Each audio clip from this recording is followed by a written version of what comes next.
sense of it. I thought he could have worked with Jose Mourinho. For some reasons known to him, he decided not to, and he hasn't really had the great taste of managerial, duties. So I am not. But let me stop you in your tracks and ask you that: do you have to understudy? Because people would throw names like Pep to you and say, but Pep was working, in an institution, okay. Yeah, and he was ingrained to the Barcelona system. He already knew, the style. He knew the tradition. Even though he was working, and he was working with the junior team, so it was easy for him to just step up. Well, yeah. It's like getting a promotion in the office. You're already there. You're already part of the network. So that's what happened to Pep Guardiola, and it was just easy, breezy, smooth, transition. He managed to win. Yes, at some point to get your rough patches, and he left, and he's doing well now. So I think Ryan Giggs haven't really tested fire. You will see it, but with Wales, nobody expects too much from them. Really? They got to the semi-final of Euros 2016, yeah. So... How long did it take? Chris Coleman has set a benchmark. Set the bar high. Exactly. Even Chris Coleman didn't qualify for the World Cup. Yeah, he didn't, but it was a Euros and they got to semi-final. That will tell you something. And we have another coming 2020. Let's look at it this way. His job is safer as a national team manager than a club. That's where I'm going to. I don't think he'll get sacked if he doesn't qualify for the World Cup. I don't think so. Yeah, so it's not too much of pressure. All he needs to do is be consistent with the performance, get young players playing, and they win, get a couple of upsets, during the qualifiers, and get to the Euros. And he's a good coach. Okay, it's an easy job, right? Well, let's get his reaction now, talking about how excited he is, taking over the national team, where he wasn't really too consistent for them. But then he's happy to take over the job. And also, he was asked a question if he's going to take lessons from Sir Alex Ferguson. Proud and excited to be the next Welsh manager. I can't wait to get going. But it's a great opportunity for me. So many times it's been said that, if you've had a good career as a player, it doesn't necessarily mean you're going to be a good manager. But I think that's down to the individual. I'll do exactly what I did when I was a player. Professional, give it my all, and enjoy it. And enjoy it as much as I can. I've got a great group of players to work with.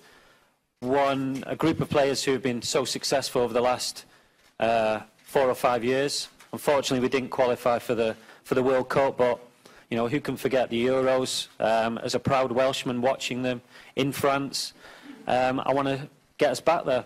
And with the group of players that we have got, we should be there, and it's my job to get us there. Yeah, I'd be stupid not to. Like you say, he's one of the greatest managers, if not the greatest manager that's ever lived. So, yeah, I've spoke to him over the last 24 hours.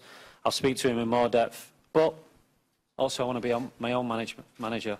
And I'll take bits from managers that I've worked under, both at club level and international level. But I'm my own person.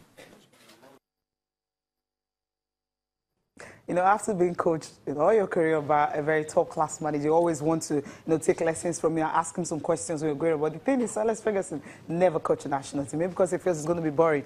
But then you can actually apply both techniques, and if you're able to apply both, you will obviously be successful. And for all those who learn the trade of the tricks of the trade under Sir Alex, I can't point to any successful. Yeah, I was going to go there. Can you look at the class? Carlos Queiroz. Yeah, Queiroz. He got him the Real Madrid job. Got him. Yeah. Maybe a little sympathy for Mark Hughes. Yeah, Mark Hughes. Yeah. But wasn't really part of his coaching staff. Just played under him. Yeah. Steve Bruce. Some of them. Not. Yeah.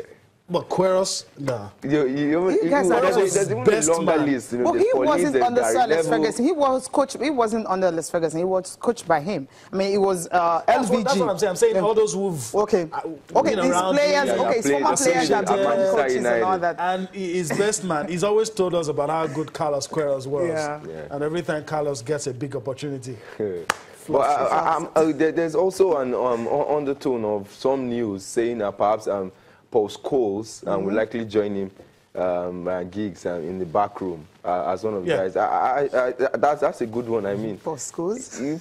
Paul Scholes works in the youth program of Manchester United. So I think it would be good. I mean, you need as many hands as you can get, and support, at this level. So wish him all the best with the Wales national team. Let's see if they qualify for the World Cup and do qualify for the Euros first. Do what they did, in the Euros. I think it's good, and I must say he has a good pool of players to work with. Yes, of course. I think they're probably the most talented set of Welsh players in the history of their football. Okay. So it's good for him to have these players, and let's see what he brings out. Okay. You better be successful. Oh, yes. Okay. I received a lot of bashing from Cecilia over this thing we're going to talk about, so understand if I'm not going to say anything. Okay. Alexis Sanchez, so I'll let you guys take it from here. No, I'm not saying anything too. Femi, okay.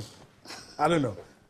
Is he in? Is he out? Where is he going? Is he going to stay to the end of the season, go on a free? City, we don't need this guy. We're going to win this league. And so we don't have to pay 35 million for what? We can get him for free in June. So why should we do that? Manchester United say, okay, fine, we can pay this money. Give us the player. Chelsea, we want to buy the player. So where is it going? It depends on him. But I think Sanchez right now wants the money. Not the titles? I think he wants the money. He knows his time is getting 29. Let's be real. Yeah, at 29, he's probably playing the best of his football right now. So the best bet is secure the big pay for the next 3-4 years, and see what your career turns out from. And guess what? Even waiting the teams, till June will do that. Yeah, but I think it's the best. His mindset psychologically is out of us now. Because I think he's played for the title. At Arsenal, he's giving his all. You can see on the field of play, he pumps everything out there, but there's really nothing coming out. So it's just about time. I mean, we've seen a whole list of Arsenal players from Van Persie, who had to leave. These guys at some point they want to win, and the truth is the quality of Sanchez player cannot go to a mediocre team. He will definitely get a big team that is a title contender at the very least to go to. He can decide to wait if he doesn't get what he wants. But the big question now is, how does he get back into that dressing room? How acceptable will it be to all the other players? He needs to move. If he stays. So I think that's where the pressure is for him. That I've done too wrong, to be in this atmosphere. I just need to find a way, outside. The better choice for me, if you ask me, is Manchester United. I think they need, the kind of quality Sanchez brings to the team for them to improve, because it doesn't improve Man City like you said, but I think it improves Manchester United. All right, we'll let it rest. Alexis, make a decision soon. All right, let's go on a break. When we return, we'll take a look at the papers as we prepare to wrap up the show. Join us again.